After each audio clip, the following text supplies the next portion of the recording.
Hi everyone, welcome back to Kids Church. So our whole time with the Jesus Storybook Bible, we have been reading stories that all came from Genesis, which is the very first book of the Bible.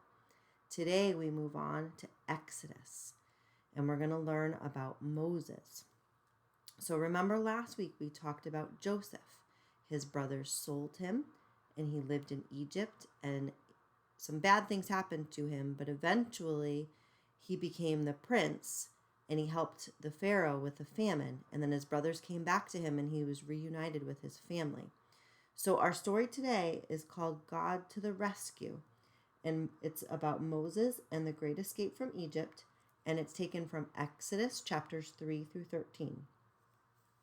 So Joseph and his brothers grew old and died.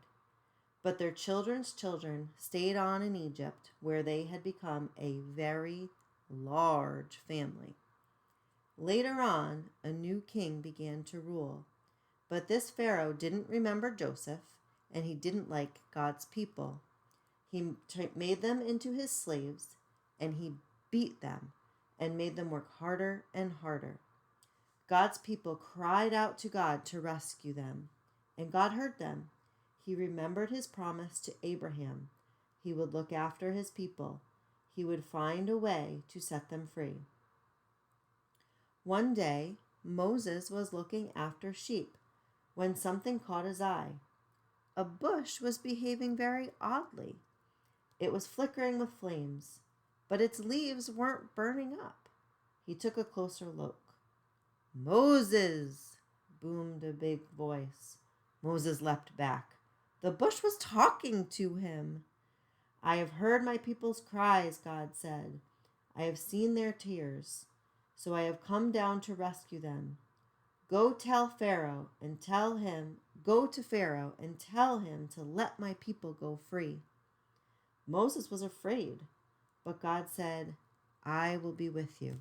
So here's a picture of that burning bush, and there's Moses taken aback by God talking to him in that bush. So Moses went to Pharaoh. "Pharaoh," Moses began. "God says." "God," said Pharaoh. "Never heard of him." Moses kept going. "God says let his people go free." "Why should I?" Pharaoh said. "Don't want to." "Won't." So he didn't. So God gave Pharaoh 10 warnings called plagues. First, God turned the river Nile into blood. No one could drink the water. Could you imagine drinking blood? Ooh. But Pharaoh still would not let them go. So God made frogs come hopping and leaping and jumping. In your bed frogs, in your hair frogs, in your soup frogs, all over everywhere, frogs. "Make them go away," Pharaoh screamed. "Then your people can go." So God took the frogs away. But Pharaoh changed his mind. "You can't go," he said. Then God sent zillions of gnats, like flies. But still Pharaoh said no. So then God sent swarms of flies, flies buzzing in your eyes, flies. And after that, sickness and horrible boils and huge hailstones and storms of locusts. Then darkness when it should have been day, until it seemed that the whole world, creation and everything, was coming undone, falling back into darkness and emptiness and nothingness.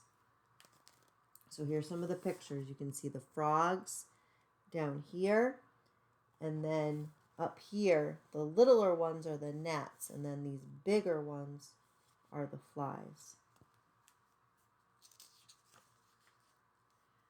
But each time Pharaoh said, "Make it stop and I'll let them go," and each time when God would make it stop, Pharaoh changed his mind and said, "Actually, no, you can't go." Finally, Moses warned Pharaoh, "Obey God, or he will have to send the worst thing of all." Pharaoh just laughed. So God said, "The oldest boy in each family of Egypt must die. but my people will be safe.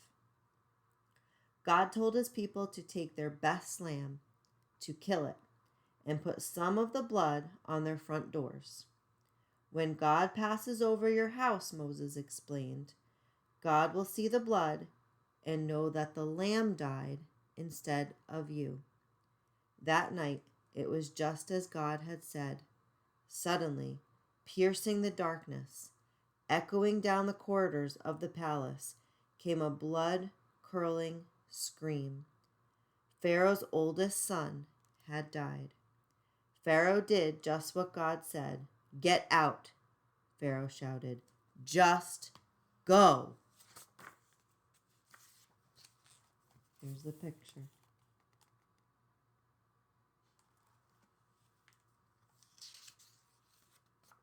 I'm going to show the picture again so you can see the blood. Can you see it there? I'm going to hold it close.